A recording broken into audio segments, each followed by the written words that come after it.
Hi everyone, स्वागत करती हूँ आप सभी का आज के इस वेरी इंपॉर्टेंट सेशन में मैं आप लोगों के साथ में डिस्कस करने वाली हूँ रीट के नेक्स्ट टॉपिक जो हमारा 13 नंबर टॉपिक होने वाला है। और ये जो टॉपिक होने वाला है वो होने वाला है पौधों के विभिन्न भाग, यानी कि जड़, तना, पत्ती, फूल और जो भी इससे रिलेटेड पुष्प या प्लांट से रिलेटेड जो भी चीज़ें हैं जो एग्जाम में पूछी जाती है और इम्पॉर्टेंट है। और हमारी एनसीईआरटी की बुक क्लास 6th क्लास की बुक में ये टॉपिक दिया गया है और कंप्लीट एनसीईआरटी को ध्यान में रखते हुए इस नोट्स को बनाए गए हैं। और इसकी पीडीएफ के लिए आप मेरे टेलीग्राम ग्रुप को ज्वाइन कर सकते हैं, क्योंकि जो भी रीड की जितनी भी क्लासेस हैं उन सभी की पीडीएफ्स मैं ऑलरेडी अपने टेलीग्राम ग्रुप पर आप लोगों के साथ में शेयर कर चुकी हूँ। स्टार्ट करते हैं बिना किसी देरी के वीडियो को। चैनल पर पहली बार आए हैं तो प्लीज वीडियो को लाइक करके चैनल को सब्सक्राइब कर दीजिए। देखते हैं सबसे पहले पौधों की बाह्य संरचना, यानी कि जड़, तना, पत्ती, पुष्प, फल आदि का अध्ययन पौधों के विभिन्न भागों में करेंगे। यानी कि इस पूरे चैप्टर में हम लोग क्या करेंगे, पौधे के जितने भी भाग होते हैं, जड़, तना, पत्ती, फूल और फल, इन सभी का अध्ययन करने वाले हैं। सबसे पहले तो मैं आप लोगों को बता दूं इसकी ड्राइंग के ऑब्वियसली वैसे तो आप लोगों को पता ही होगा कि पौधों के विभिन्न भाग कैसे होते हैं। तो देखिए, यहाँ पर ये है जमीन। ठीक है, जमीन के नीचे जो ब्राउन कलर का दिख रहा है वो मिट्टी, और मिट्टी के अंदर क्या है, ये इस तरीके से ये है सारी जड़ें। जड़ों के बाद में ये ऊपर की तरफ ये जो दिख रहा है सीधा सीधा लंबा, ये क्या होता है, ये तना होता है। और ये जो है आप लोगों की ये पत्तियां होती है। उसके अलावा ये पुष्प होते हैं, फूल होते हैं और इसके अंदर फल भी लगते हैं। अभी इसको आप लोग फल समझ सकते हो जो भी आप लोगों को दिख रहा है वो। ठीक है, अब हम लोग इसकी डिटेल देख लेते हैं। सबसे पहला आता है हमारी जड़, जिसको हम लोग रूट भी बोलते हैं। जल व खनिज लवणों का अवशोषण करती है जड़, भोज्य पदार्थों का संग्रहण करती है और पौधों को भूमि पर खड़ा रखने में सहायता करती है। जड़ों पर तने के समान पर्व यानी कि नोट्स और इंटरनोट्स नहीं होते हैं। यानी जो तने होते हैं उन पर नोट्स होते हैं, इंटरनोट्स होते हैं, लेकिन जड़ों में ऐसा कुछ नहीं होता है। जड़ें जो होती है वो धनात्मक गुरुत्वानुवर्ती होती है, यानी कि नीचे की तरफ होती है, पॉजिटिव जियोट्रॉपिक, तथा ऋणात्मक प्रकाशानुवर्ती, यानी कि ऋणात्मक होती है, प्रकाश की ओर होती है। नहीं, प्रकाश की ओर नहीं होती है, नीचे की तरफ होती है। प्रकाश ऊपर की तरफ होता है तो प्रकाश ऋणात्मक हो गई ना प्रकाश के लिए, यानी कि जो प्रकाश है वो ऊपर की तरफ होगा, जड़ें नीचे की तरफ होती है तो ऋणात्मक प्रकाशानुवर्तन नेगेटिव फोटोट्रॉपिक होती है।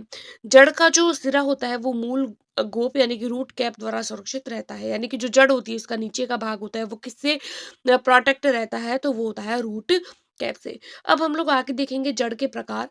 जड़ के दो प्रकार होते हैं। सबसे पहली आती है मुसला मूल, जिसको हम लोग टैप रूट भी बोलते हैं, जैसे कि आम और नीम, जो इसके सबसे अच्छे एग्जाम्पल है। एग्जाम्पल जो भी है ना इस तरीके की चीजों के, वो इंपॉर्टेंट है, आप लोग याद रखिए। मुसला मूल जो होती है वो जड़ें द्विबीज पत्री पौधों में पाई जाती है। इसमें क्या होता है, एक मुख्य जड़ होती है, यानी एक मुख्य जड़ होती है और चारों ओर पार्श्व जड़ शाखाएं निकलती है। जैसे कि कैसे होता है, इसकी ड्राइंग देख लीजिए। ये होती है इसकी एक मुख्य जड़ और यहाँ पे ऐसे छोटी छोटी शाखाएं जो दिख रही है, तो ये हो जाती है आप लोगों के मुसला मूल। ठीक है, जिसे पार्श्व पार्श्व शाखाएं निकलती है जिसे द्वितीयक जड़ कहते हैं। यानी जो पहली होगी वो प्राथमिक और जो साइड वाली निकलेगी वो द्वितीयक, और द्वितीयक से वापस से ऐसे और निकलेगी तो उसको बोल देते हैं द्वितीयक जड़ निकलती है। ठीक है, आगे देख लेते हैं अब स्तनिक जड़ यानी कि रेशेदार जड़। ये इसकी ड्राइंग है जो एनसीईआरटी की बुक में गिवन है। इस प्रकार की जड़ों में सभी जड़ें एक समान दिखती है, यानी इसमें प्राथमिक द्वितीयक तृतीयक जड़ कोई नहीं होती है, नहीं इसमें कोई मुख्य जड़ होती है। सभी जड़ एक जैसी ऐसे से इस तरीके से दिखती है, इसमें कोई मुख्य जड़ नहीं होती है। जैसे गेहूं, मक्का और बाजरा। नोट पॉइंट, जड़ें पौधों का भूमिगत भाग होती है जिसे मूल तंत्र या फिर अवरोही तंत्र बोलते हैं। ठीक है, अवरोही यानी कि जो नीचे की तरफ होता है, मूल यानी कि जो जड़ होती है। आगे देख लेते हैं तना। तना जिसको हम लोग स्टेम भी बोलते हैं, यह पौधे का बाहरी भाग होता है जिसे प्ररोह भाग यानी कि आरोही भाग भी बोलते हैं। आरोही जो ऊपर की तरफ होता है। तना क्या करता है, शाखाओं को, फूल व पत्तियों और फलों को भी धारण करने का काम करता है। काम क्या करता है, इसका वेरी इंपॉर्टेंट काम क्या है, जड़ों से अवशोषित खनिज पदार्थों को पत्तियों तक पहुंचाता है और पत्तियों से निर्मित भोजन का संचय करने का काम करता है। अब हम लोग देख लेते हैं तने के प्रकार। तने का पहला प्रकार है भूमिगत, यानी जो भूमिगत तना है। तने का वह भाग जो भूमि के अंदर होता है, जैसे आलू, प्याज, हल्दी, अदरक, ये सारे ये जो एग्जाम्पल है ना इनके, वो इंपॉर्टेंट है, वो याद रखिएगा क्योंकि वही एग्जाम में पूछे जाते हैं। दूसरा आता है वायवीय तना। संपूर्ण तना भूमि के ऊपर होता है, जैसे अंगूर हो गया, नींबू हो गया, बेर हो गया, गुलाब हो गया, नागफनी हो गई आदि। तीसरा आता है अर्धवायवीय। अर्धवायवीय में क्या होता है, जब तने का कुछ भाग भूमि के अंदर और कुछ भाग भूमि के बाहर रहता है, तो उसको अर्धवायवीय तना कहते हैं। जैसे दूब घास हो गया, जलकुंभी हो गया आदि। ठीक है, एग्जाम्पल इंपॉर्टेंट है, याद रखिएगा। एक और देख लेते हैं नोट पॉइंट, कि ऐसा तना जो कायिक जनन करता है, जैसे गुलाब और चमेली में। कुछ हरे तने ऐसे होते हैं जिनमें क्लोरोफिल प्रकाश संश्लेषण करता है, यानी भोज्य पदार्थों का निर्माण करता है। यानी तने होते हैं जो भोजन का निर्माण करते हैं, जैसे शतावरी। और कुछ मरुस्थलीय पौधों में जल संग्रहण भी करते हैं, जैसे कि धूर। तीसरा पॉइंट देख लेते हैं हम लोग, पत्ती। सबसे पहले तो पत्ती देख लीजिए आप लोग। ठीक है, पत्ती, ये भाग जो होता है वो तना होता है, और पत्ती तने से जिस भाग द्वारा जुड़ी हुई रहती है उसको बोलते हैं पर्णवृंत। ये वाला भाग पर्णवृंत, और ये वाला भाग जो होता है साइड वाला होता है वो पटल होता है। और ये वाला जो साइड वाला भाग है ना, उसको पटल बोलते हैं, और ये मध्य वाला भाग जो होता है वो फलक होता है। ठीक है, आगे देख लेते हैं पत्ती। पत्ती का वह भाग जिसके द्वारा वह तने से जुड़ा हुआ रहता है, जिसको पर्णवृंत बोलते हैं, और पत्ती के चपटे हरे भाग को फलक बोलते हैं। बता दिया अभी मैंने कंप्लीट। आगे देख लेते हैं पत्ती के कार्य। पत्तियां पादपों का रसोई घर होती है, प्रकाश संश्लेषण करती है और भोजन का निर्माण करती है। पत्तियों में रंध्र पाए जाते हैं, ऑब्वियसली रंध्र होते हैं, जो स्वयं भी गैसों श्वसन भी करती हैं और गैसों के आदान प्रदान में भी सहायता करती है। पत्तियां वाष्पोत्सर्जन की क्रिया भी काम करती है। वाष्पोत्सर्जन क्या होता है, तो पौधों द्वारा अनावश्यक जल को वाष्प के रूप में बाहर निकालने की प्रक्रिया। यानी कि पौधों का ऐसा भाग, यानी कि पौधे जो होते हैं उसके अंदर कुछ अनावश्यक जल आता है जिसकी जरूरत पौधे को नहीं रहती, तो पौधा क्या करता है, उनको अपने शरीर में से बाहर निकाल देता है। ऐसे जो जल होता है वो वाष्पोत्सर्जन की क्रिया द्वारा बाहर निकलता है। इसकी जो कंप्लीट डिटेल है ना वाष्पोत्सर्जन, उसको हम लोग अलग से पढ़ेंगे नेक्स्ट वीडियो में। अभी हमारा नेक्स्ट टॉपिक वही है, क्योंकि जो ह्यूमन जितने भी सिस्टम थे वो सारे कंप्लीट हो गए हैं। अब हम प्लांट पे है। प्लांट कंप्लीट होगा, उसके बाद में हम और कृषि पद्धतियां वगैरह और भी जो न्यू टॉपिक्स है उसको डिस्कस करेंगे। देन उसके बाद में केमिस्ट्री, और उसके बाद में हम लोग फिजिक्स पे चलेंगे। अब देख लेते हैं पत्तियों में सिराविनाश। पत्तियों में सिराविनाश दो प्रकार का होता है। पहला होता है जालिका रूपी, और दूसरा होता है समांतर। जालिका रूपी में क्या देखेंगे, जैसे ये वाली पत्ती है, ठीक है, इसके अंदर एक पत्ती है, अब इस पत्ती के अंदर पत्ती है, पत्ती के अंदर इस तरीके से आप लोगों को शिराएं शिराएं दिखेगी। अब ये आगे और शिराएं विभक्त होगी, तो जाली बन गई ना एक तरीके से। लेकिन समांतर में क्या होगा, ये एक कंप्लीट पत्ती है, इसके अंदर एक लाइन, एक और लाइन, एक और लाइन, ऐसे लंबी लंबी शिराएं होती है। तो यहाँ पर इसको बोलते हैं समांतर पत्ती विन्यास। ठीक है, आगे देख लेते हैं हम लोग पुष्प। सबसे पहले तो पुष्प की ड्राइंग देख लीजिए कि पुष्प के भाग किस तरीके से होते हैं। ये वाला भाग जो होता है नीचे वाला, जहां पर पुष्प तने से जुड़ा हुआ रहता है उसको पुष्पवृंत बोलते हैं। उसके ऊपर वाला भाग जहां पर पुष्प खुद होता है उसको पुष्पासन बोलते हैं। और पुष्प के बाहर की तरफ ये जो पंखुड़ियां होती है छोटी छोटी, उसको बाह्यदल बोलते हैं। और ये जो बड़ी वाली पंखुड़ियां होती है पुष्प के, ये दल दल या फिर पंखुड़ी कहलाती है। ठीक है, अंदर का भाग अंडप होता है, वर्तिका, पुंकेसर, परागकोश और वर्तिका, अगर ये कंप्लीट इसकी डिटेल हम लोग अभी देखने वाले हैं। पुष्प क्या होता है, पौधे, पुष्प पौधे का जनन अंग होते हैं, जनन अंग होते हैं। पुष्प का वह भाग जो तने से संबंधित रहता है वो व्रंत कहलाता है, पुष्प व्रंत। और व्रंत के सिरे पर से चपटे भाग को पुष्पासन कहते हैं। अभी देख लिया हम लोगों ने चित्र में। पुष्प के मुख्य चार भाग होते हैं, बाह्य दल, कैलिक्स, दलपुंज, कोरोला। ये दोनों भाग जो होते हैं वो सहायक अंग होते हैं। और तीसरा आता है पुमंग, एंड्रोसियम, और चौथा आता है जायांग यानी गाइनोसियम। ये दोनों जनन अंग होते हैं। सबसे पहला हम लोग देखेंगे बाह्य दल पुंज, जिसको कैलिक्स भी बोलते हैं। पुष्प का सबसे बाहरी भाग होता है, यह पुष्प के आंतरिक भागों को सुरक्षा प्रदान करने का काम करता है। कुछ पुष्पों में यह रंगीन होता है और परागण के लिए कीटों को आकर्षित करने का काम भी करता है। दूसरा आता है दलपुंज, जिसको कोरोला बोलते हैं। यह बाह्य दलपुंज के भीतर की तरफ विस्तृत होता है, और इसका मुख्य कार्य क्या होता है, परागण के लिए कीटों को अपनी तरफ आकर्षित करना। तीसरा आता है पुमंग। ये देखिए एंड्रोसियम पुमंग, और यहाँ पर क्या देख रहे हैं हम लोग, इसकी ड्राइंग। पुमंग जिसको पुंकेसर भी बोलते हैं, इसका भाग यहाँ पर ये जो होता है वो तंतु होता है। ऊपर वाला जो भाग होता है वो परागकोश होता है, और ये दोनों पार्ट जिससे जुड़े हुए रहते हैं ना, इसको योजी बोलते हैं। ठीक है, आगे देख लेते हैं पुमंग। पुमंग पादप का नर जनन अंग होता है। प्रत्येक नर अंग पुंकेसर कहलाता है। प्रत्येक पुंकेसर के कितने भाग होते हैं, तीन भाग होते हैं। पहला आता है तंतु, फिलामेंट, दूसरा आता है परागकोश, एंथर और तीसरा आता है योजी, कनेक्टिव। परागकोश में पराग कणों का निर्माण होता है जो कि नर युग्मक यानी मेल गैमेट्स होते हैं। यानी कि पराग कणों का निर्माण किसमें होता है? पराग कोश में यानी कि एंथर में। अगला देख लेते हैं हम लोग जायांग, जिसको गाइनोसियम भी बोलते हैं।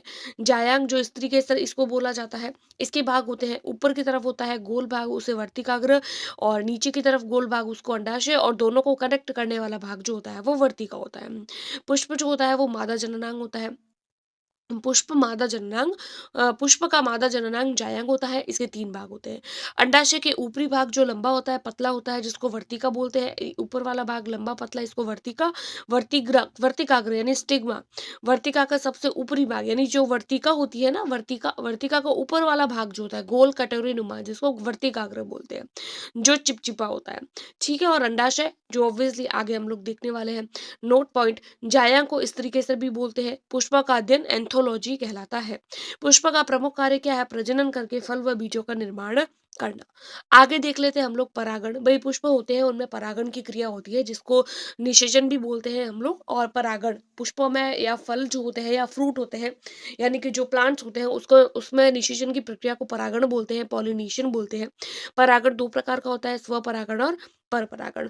अब परागण होता क्या है? तो देखिए, पराग कोश होते हैं, उनमें से परागकण निकल जाते हैं और वर्तिकाग्र पर पहुंच जाते हैं। यही प्रक्रिया परागण कहलाती है। देख लेते हैं परागण का पहला प्रकार, स्वपरागण यानी कि सेल्फ पॉलिनेशन। क्या होता है? एक पुष्प में से परागण निकल जाते हैं, वो या फिर तो उसी पुष्प के वर्तिकाग्र पर आते हैं, या फिर उसी पौधे के किसी दूसरे पुष्प, उसी पौधा यानी पौधा वही है, लेकिन पौधे का पुष्प दूसरा हो गया, तो किसी दूसरे पौधे पर, उसी पौधे के किसी दूसरे पुष्प पर आ जाना स्वपरागण कहलाता है, जैसे मटर और टमाटर। एग्जाम्पल याद रखिएगा, इंपॉर्टेंट है। दूसरा आता है परपरागण, जिसको क्रॉस पॉलिनेशन भी बोलते हैं।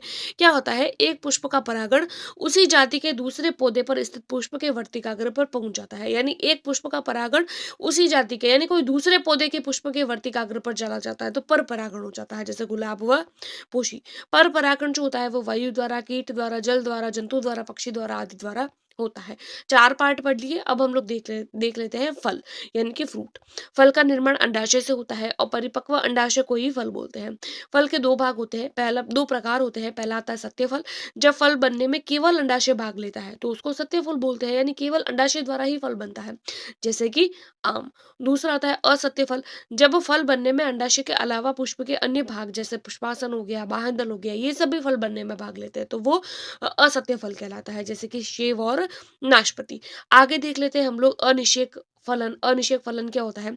कुछ पौधों में क्या होता है? अनिषेक यानी कि बिना निषेचन के अंडाशय से डायरेक्ट फल बन जाता है, तो ऐसे फलों में बीज नहीं होते हैं, जैसे कि केला, अंगूर आदि। एक और नोट पॉइंट देख लेते हैं हम। गेंदा, सूरजमुखी और पुष्प, ये पुष्प नहीं होते हैं, ये पुष्पों का गुच्छा होता है, यानी कि ग्रुप होते हैं, फ्लावर्स के ग्रुप्स होते हैं। कौन कौन? एक तो गेंदा, एक सूरजमुखी। ठीक है, ये इंपॉर्टेंट है, पूछी जाते हैं सारी चीजें, और एनसीईआरटी में एज इट इज पॉइंट ये दिए हुए हैं। आगे देख लेते हैं हम लोग पेड़ पौधों का वर्गीकरण, कि पेड़ पौधे कितने प्रकार के होते हैं। सबसे पहले देखिए, आप लोग यहाँ पर ड्राइंग देख लीजिए, शाख, झाड़ी और वृक्ष। सबसे पहले शाख है, ये शाख है, झाड़ी है, ये झाड़ियाँ, और तीसरा आता है वृक्ष जो बड़ा होता है। अब इनकी डिटेल देख लेते हैं। पेड़ पौधा का वर्गीकरण में पहला शाख, फिर झाड़ी और फिर वृक्ष। शाख क्या होते हैं?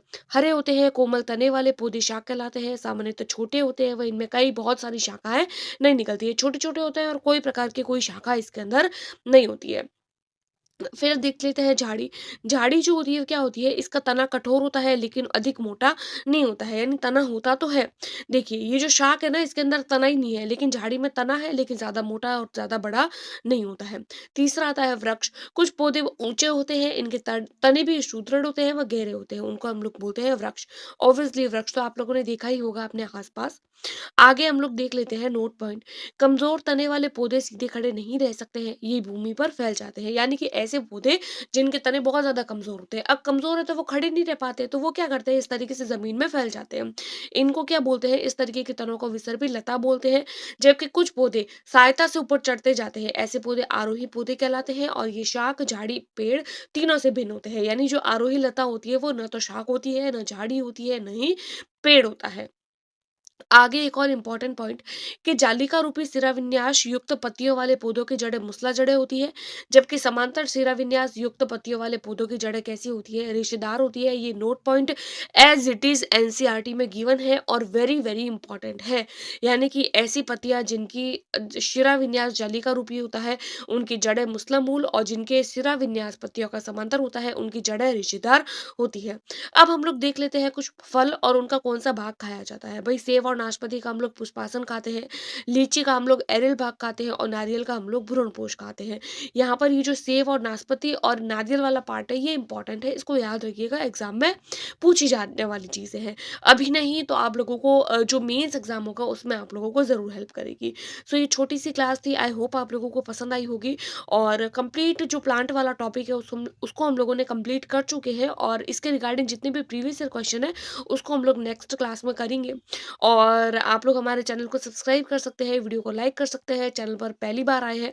और हमारी इसी तरीके की पीडीएफ के लिए आप मेरे टेलीग्राम ग्रुप को ज्वाइन कर सकते हैं। टेलीग्राम चैनल का नाम द शिक्षा जोन ही है, जहाँ पर मेरी फोटो लगी हुई है। कोई दूसरा चैनल मत ज्वाइन करिएगा, और यूट्यूब चैनल भी द शिक्षा जोन नाम से ही है। तो ये आज की वीडियो में आप लोगों के साथ में बातें डिस्कस करनी थी। कोई भी डाउट हो तो आप मुझे कमेंट बॉक्स में पूछ सकते हैं। Thanks for watching.